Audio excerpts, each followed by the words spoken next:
Hello and welcome to Geeks Assembled, and today I have gathered several friends to talk about an episode of the latest Doctor Who series called Empress of Mars, written by Mark Gatiss.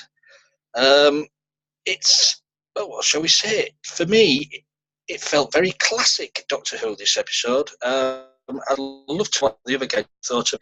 So, without further ado, I'll have to ask these people here their opening thoughts of the Empress of Mars. So I will go to Kevin to begin. Well, I really liked this episode. It felt really classic Who, just like you said. I've watched some Pertwee stories in the beginning. Yeah, it was very classic-like with Ice Warriors and Friday the Ice Warrior being kind and the Empress, of course. Yeah, we all know how that started.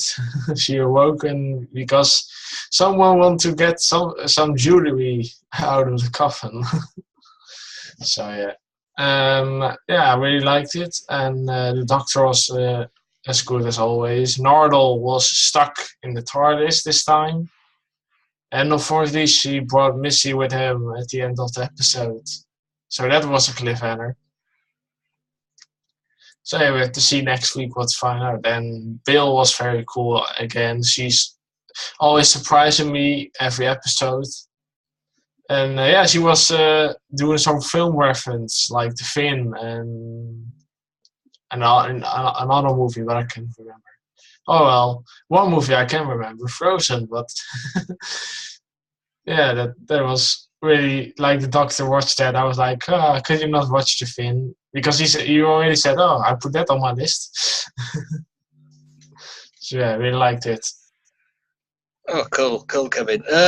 Let's move on to Beef Dad and let's see what he thought of this episode last night. Yes, there were sort of tones of the older Who's. But of course, during the the so-called classic era, I don't like calling it the classic era, because Who is an ongoing story. It's an ongoing story. Exactly, yeah. But in the earlier Who's, it started off with Ice Warriors being nasty pieces of work, but they changed that. And this one really carries on from there. With the colonists, British colonists. Well, we all know about the colonization by the British, and so to be perfectly honest, when I saw that they had Victorian soldiery there, I thought, now this could be really interesting, but they really turned that around for me. It wasn't as good and as interesting as I thought it could be. The Empress of Mars, absolutely brilliant. I thought she was really superb, and I loved the way her teeth fitted together. That was so clever. It was really very, very neat. Friday, basically treated like a Victorian servant. But there were sort of bits in it where I thought to myself, what a shame. Why has he done this? Because this is not working very well. And sort of gaps. And yet, yes, echoes of the earlier era of Doctor Who, but he missed it. He could have got it, I think.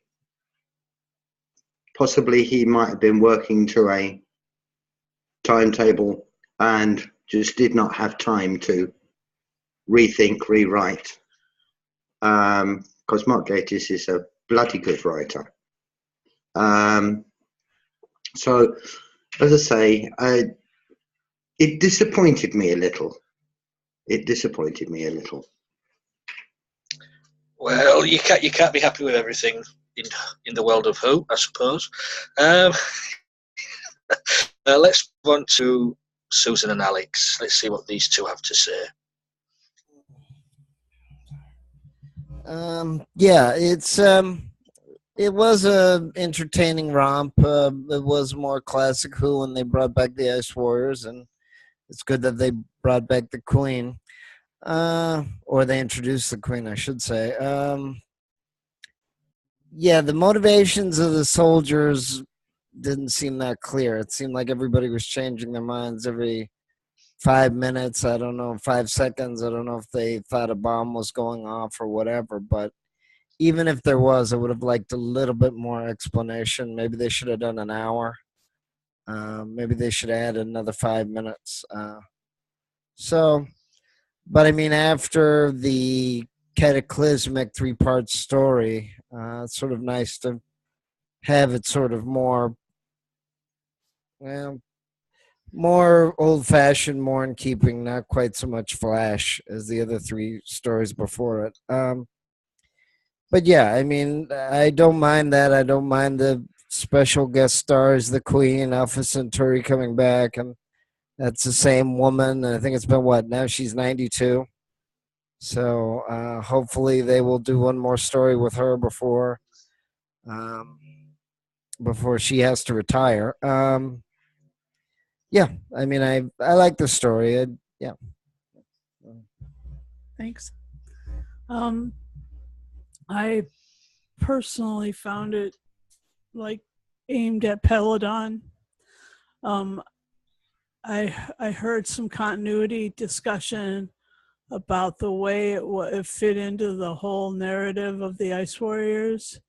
How in the second Doctor serial it was like somewhat set in 3000 AD, and then in Peladon it was like 4500 AD during the Federation times. But and this was the way it felt is that it slotted between the two. But with the Victorian soldiers, perhaps it predated all of that, because the Ice Warriors weren't a time-traveling species, so their timeline had to kind of follow in the natural progression of things. And but I really loved the flash of Alpha Centauri. It was very Peladon. It was very fun, and I loved the big mining cannon and stuff that they were using. It kind of felt like archaeology, but it kind of felt like mining to me. It was like that kind of crossover, and so that harkened back to Pertwee too, with like the Green Death and all of those amazing environmental stories too. But the Queen was that seemed like one of the Mummy movies, because here's all these scarab. Well, somebody steals from a tomb, no matter how pretty it is, it could come back to haunt you. It could really screw up your whole day. So yeah, she waking up was kind of like, whoa, amazing. And she had a lot of presence. The actress did a really great job, and I loved the repartee between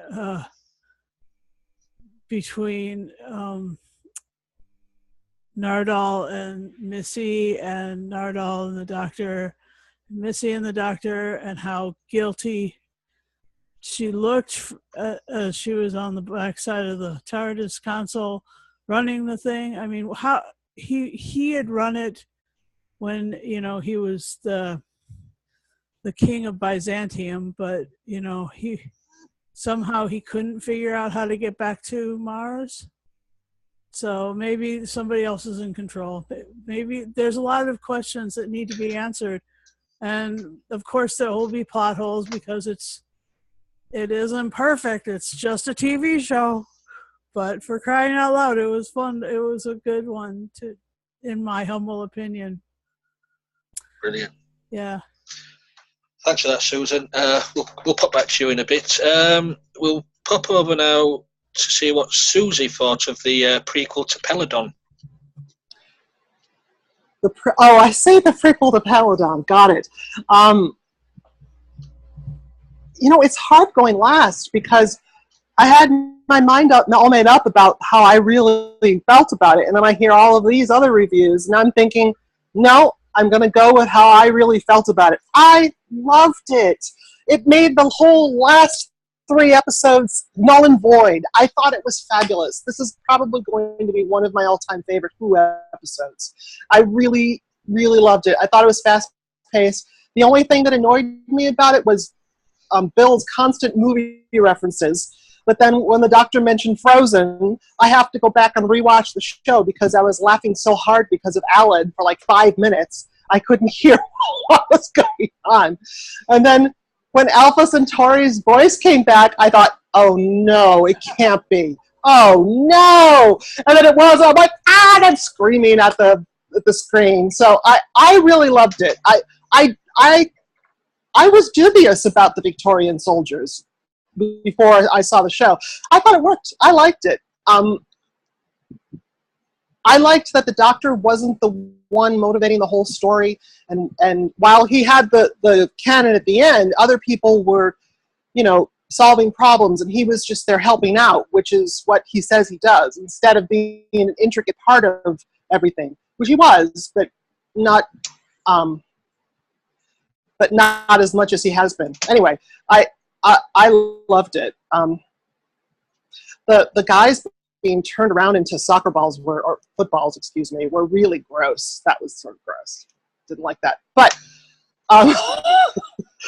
but I just loved the episode. And I wanted Sleeping Beauty, and I got it. I got a Warrior Sleeping Beauty. So, a Warrior Sleeping Beauty Ice Queen. So I'm good now.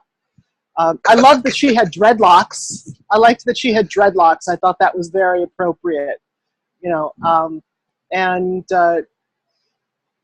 I don't know, there was just so much about this I liked. I could go on and on and on, but let's move forward. Yes, let's move forward to me, the last person, for now anyway. I got the, the First Men in the Moon vibe from, like the Jules Verne story with the Victorian soldiers. I loved this. You did get the classic feel. I'm so glad they haven't totally redesigned the Ice Warriors so they're not recognisable like the Silurians. The Ice Warriors design is just, you don't really need to touch it really. The story was, it's by the end of it, I wanted more. This could have been a 2-parter. For me personally, they could have scrapped an episode of the Monk trilogy and made this one a 2-parter.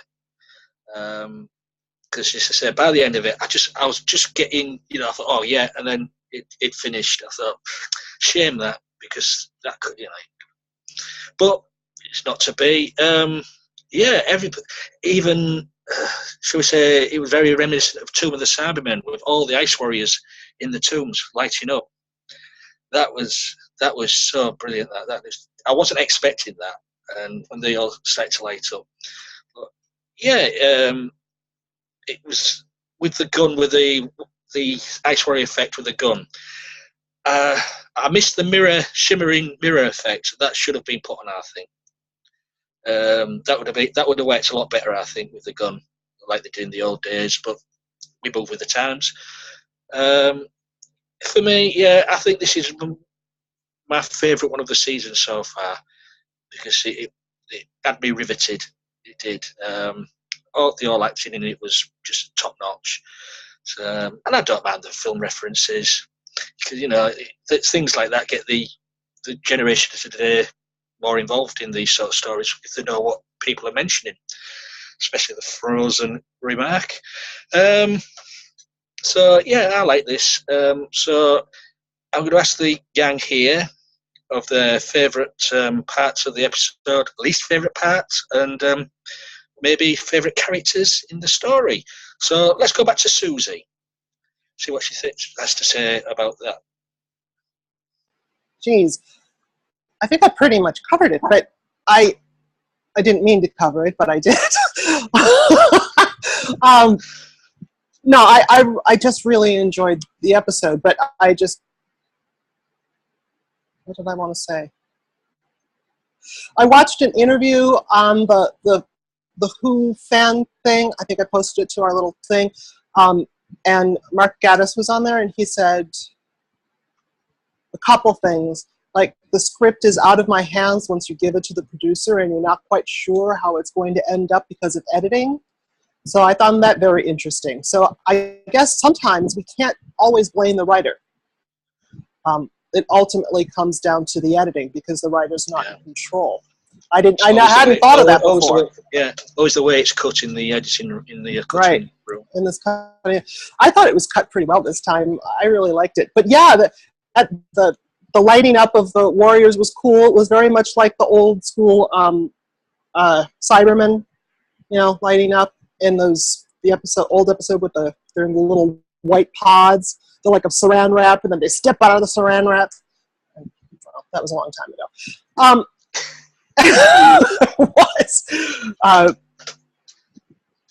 No, I just thought it was well done in every way, and it's probably going to remain one of my favorite all-time episodes. So, brilliant. And I think that's it. So, more later. Okay, then we'll move on to let's see what Beef Dad has to say on this question then.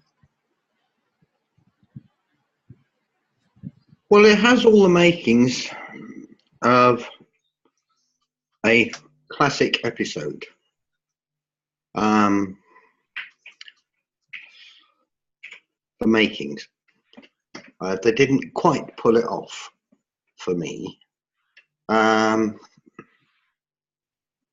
Iraxa rising from the sarcophagus was just absolutely brilliant. And the performance by Adele Lynch as Iraxa was just amazing. Considering that she's a little lady, to wear that massive costume and convince you, it takes some doing, and it was brilliantly done.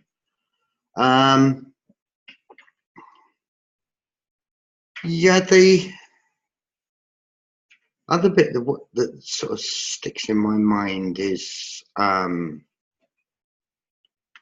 the opening, when she calls her warriors from hibernation. That is brilliantly done. It's probably lifted directly from Tomb of the Cybermen, but that doesn't matter. It worked. It worked brilliantly.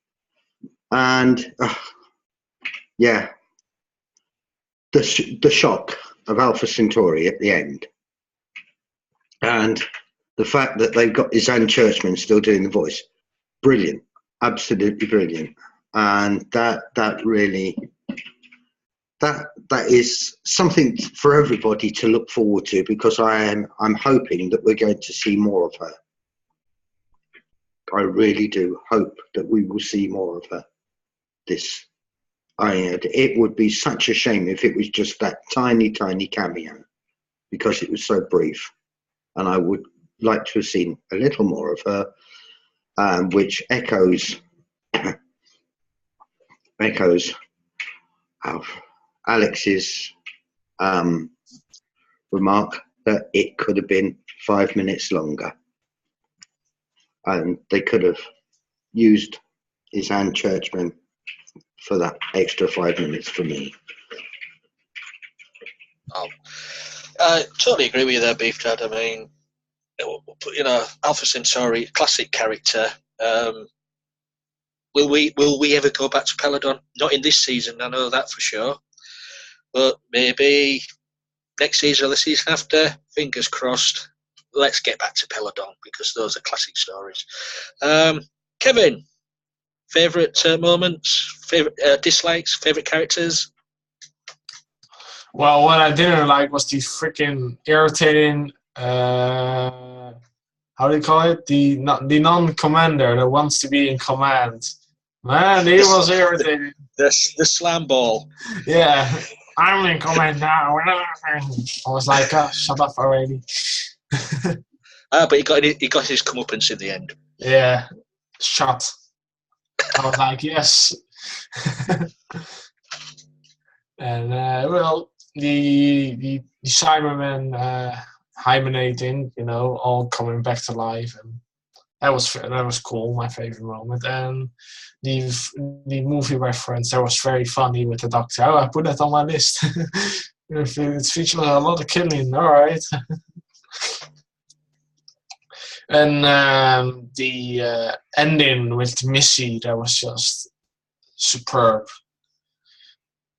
Just staring at each other, and then that ending I don't understand, to be honest. I don't get why she was asking if he was okay. I just didn't get that. But maybe we're going to get that answer. Maybe we're going to get that answered in next week's episode. Who knows? Yeah, who knows? So. Let's see. Is Susan there and Alex? They disappeared. Oh, there we are. There's Alex. And there's Susan. Hi. We're over to you two now. Okay.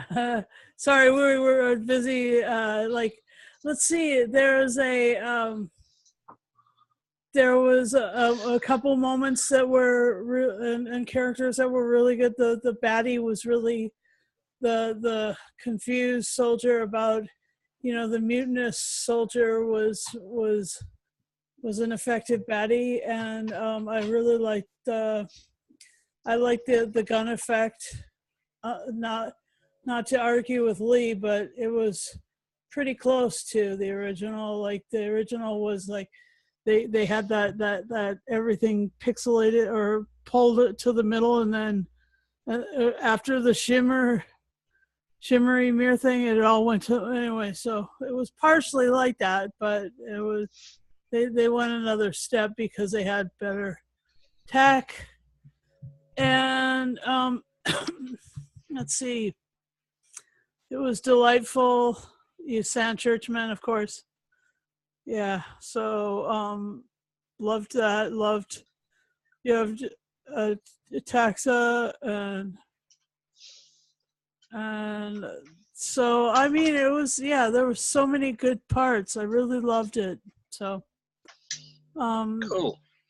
And Missy asking the Doctor if he was okay. I kind of saw the real concern in her eyes. So yeah, that's. Well, hopefully we'll get an answer to that. But doesn't the Master always play that game? Like, oh, I'm everything's gonna be different now, and then all of a sudden it isn't. And he or she is just freaking bonkers. You just don't trust the Master, full stop. Yeah, anyway.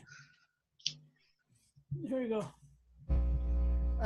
Yeah, like I said, I kind of wish some of the motivations were a little clearer. I mean, it does seem like they were jumping around a little bit. And I know they had to do that to keep it moving. So, yeah, I mean, I basically liked it. I liked the classical feel. The Queen was very good. The Ice Warriors were good. Soldiers, it just seemed like it was very quick on their motivations and decisions, and I would have liked 5 or 10 more minutes to sort of explain that. But like I said, it's, they're trying to shorten it for time probably, and they're trying to keep the old classic feel for the fans, but try to have it appeal to people that aren't diehard fans. So they probably have to try to mix a little bit of everything in. So. Yeah. I mean, I agree with everything everybody's said today. I did. As I said, I just love this episode. There's a few. I don't know if it's plot holes or just unanswered or questions, or I missed the mention of them. For one, was it mentioned why there was oxygen underground on Mars? No, so that wasn't answered. It wasn't answered why the TARDIS was playing up. There was no answer to that. Just little questions like that, just left it, up in the air, really. But apart from that, it doesn't take away, for me personally, a damn good story. And this was a damn good story compared to what we've had so far in the season. Because there has been some letdowns in the season, but for me, it just kept me enthralled. And as it's been said, the Empress, Beef Dad mentioned the actress. I can't remember who was it again, Beef Dad? Adele Lynch. That's the one. What wonderful performance really was, and also the slam ball of the captain. every classic villain rolled into one there. So let's go to final thoughts and scores, shall we? So, Kevin, final thought and score on Empress of Mars. Oh, I really enjoyed it, and can't wait for next week. Hopefully it's going to be a good episode, by the looks of it. So I'm going to give this an 8 out of 10. 8 out of 10 from Kevin. Thank you, Kevin. Susie, final thought and score. Ding dong. Well, We'll get to the late comer in a minute. Frozen. Frozen. That's what I want to say. Frozen. Hey, see, the doctor's watched it. Best film ever. There we go. That's my bit of the cast. We'll get to you in a minute, Mr. Latecomer. Susie, back to you. Well, I will say. Pardon, I've never been late coming. Okay then. I think that's a cut. Talk about editing. Someone's been on the sherry.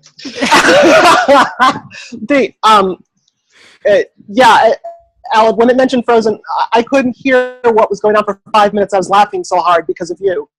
So no, as final thoughts for me would be, there's one performance that we haven't mentioned yet, and that's of the commander who solves the whole thing at the end. That moment between him and the Queen of the Ice Warriors, I thought that was really wonderful. That was a wonderfully acted, brilliant moment, and I really appreciated it. I would have enjoyed it if his story had been drawn out a little more. That's one of those I agree with Alex. I think it could have been drawn out more to be a little more clear. But what the actors had to deal with and do, they did a marvelous job. All of the actors in this episode were fabulous. But I really appreciated it. And I still don't quite, I thought it was amusing when they said, God bless the Queen. And everybody said, God bless the Queen. And she thought it was her, I'm sure. So, and so that was really very touching. I'm still not sure why they put that on Mars in rocks. I don't know why they did that. That kind of confuses me still.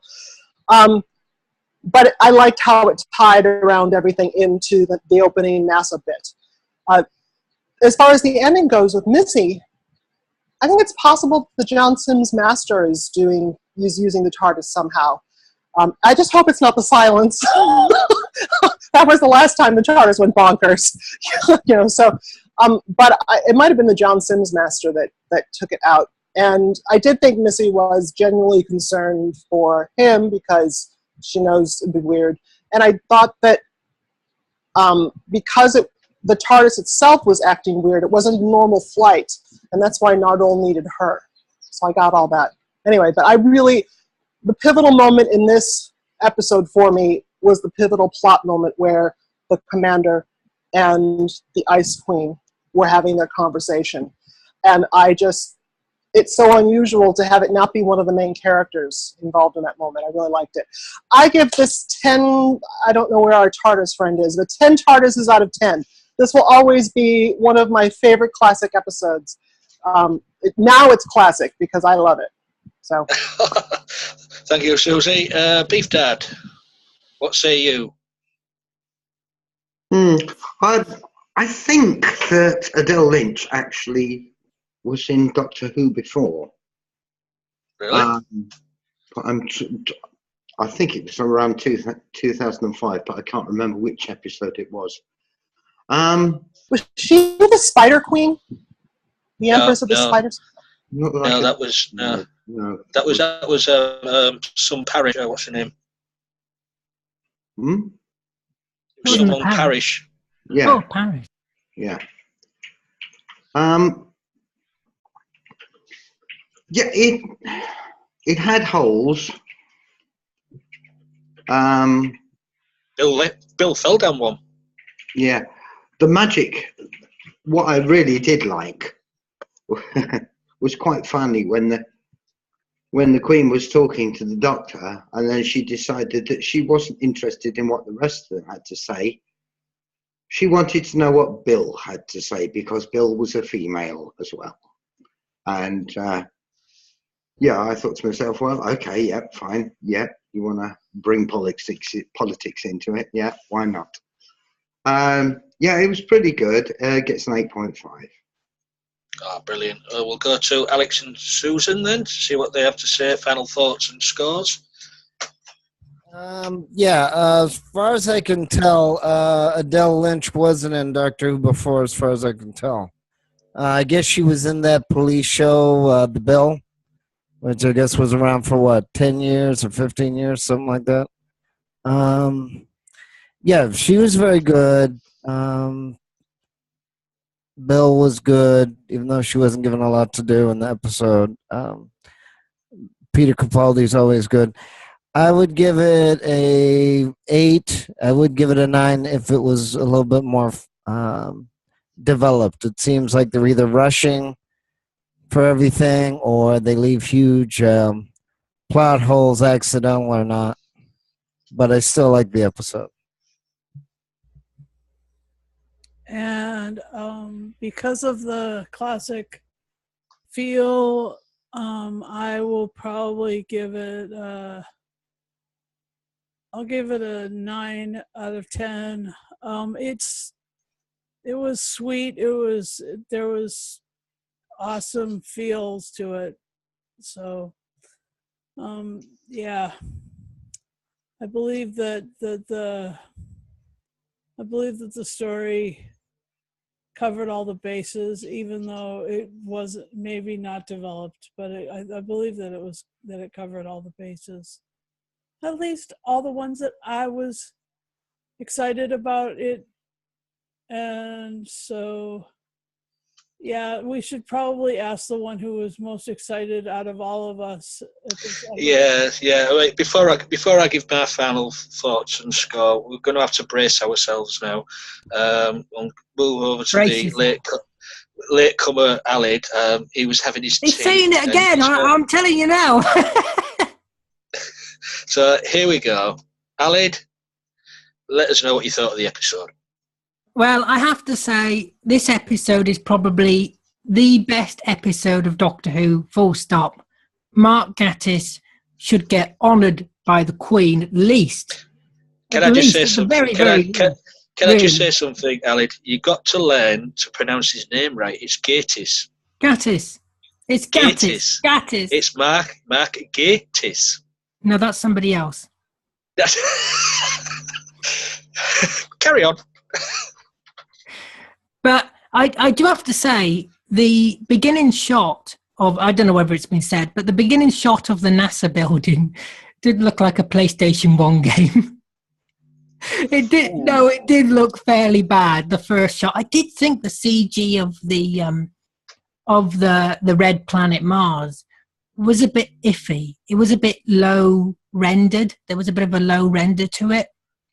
Maybe you need a new TV. No, I got a new TV.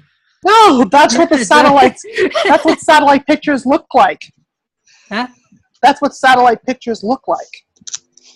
Actual satellites of no, Mars. I mean like no. I mean like when it was the CGI when the camera was like panning across the planet.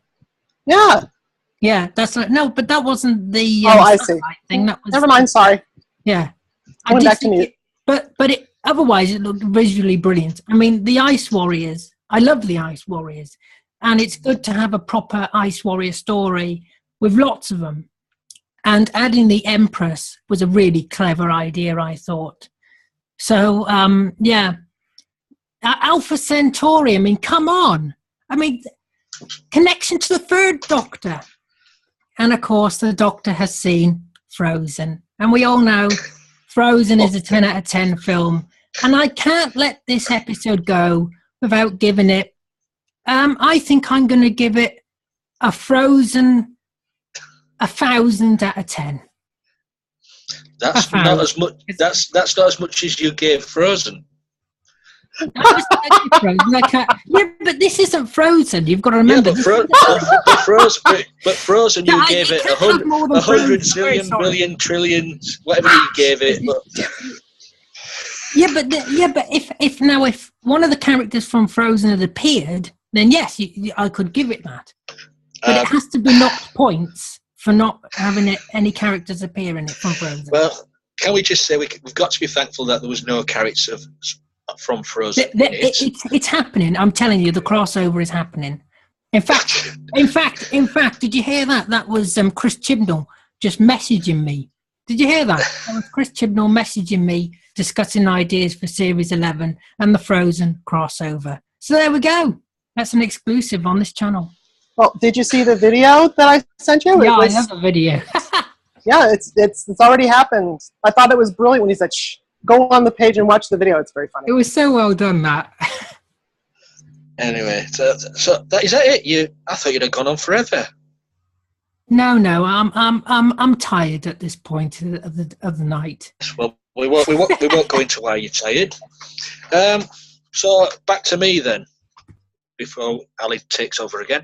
I loved it. It's classic feel, as Ali said, a brilliant story for the Ice Warriors, and there was a lot of Ice Warriors.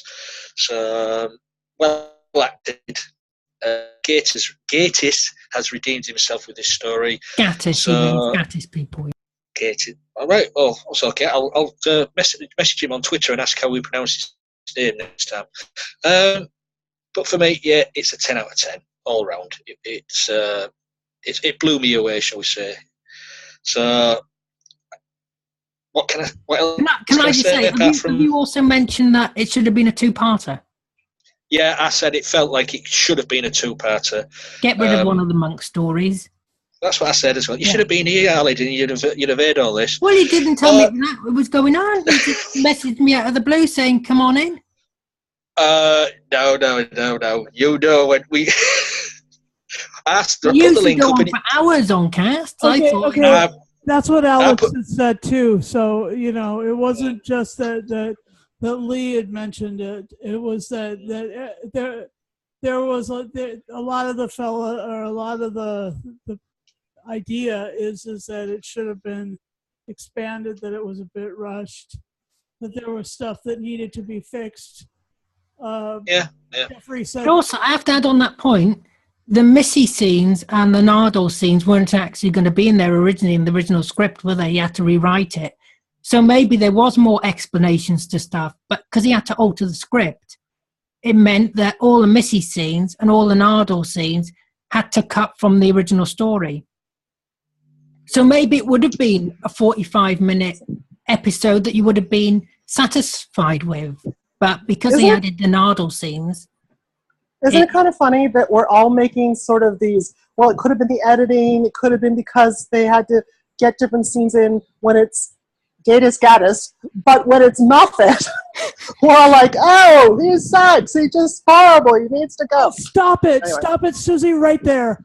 No, that's what they say. I never, ever say that. And I don't like it. You don't say that. I don't. But other people do. Say that. Please don't. Other people do. Yeah, but the problem is that he did have to alter this story because he didn't know that Nardal was coming back, Matt Lucas.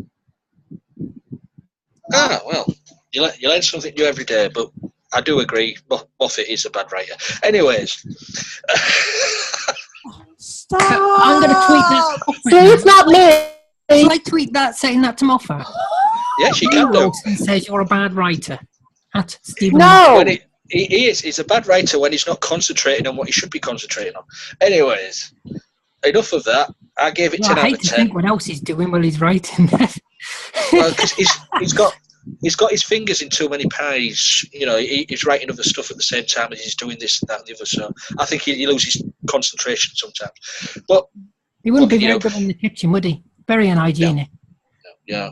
But I would like to thank all these people here, even the latecomer, for taking part in this discussion of Empress of Mars. Please leave a comment below. You know, tell us what you thought of the episode. Tell us what you thought of this cast. Tell us what you think of the cast members. You know, we've got thick skin, so I don't want to hear it. But you know, please leave a comment. You know, like the video, dislike the video. You can follow us on Twitter, Tumblr. We've got a public Facebook group. You know, I don't if know you how want that's to, allowed public. I don't know how that's allowed public. I Surely know. Facebook And doesn't allow that. if you are 18 plus and you'd like to take part in these casts, get in touch. You can And message if us. you're a raving alcoholic, then don't bother. No, we've already got one of those. Beef Dad. We've got enough of that. We've got Lee, Beef Dad. Alex is tinkering on the edge after being on these casts. Alex is a bit, you know, he's paralytic now. Look at it. He's out cold. He's been on. And on that bombshell, I think we should say good night to everybody out there in YouTube land. Yeah, So- but they might not be watching it night. tonight. They might be watching it in the morning. All right, then we'll say good morning then to everybody out in YouTube. God, you're so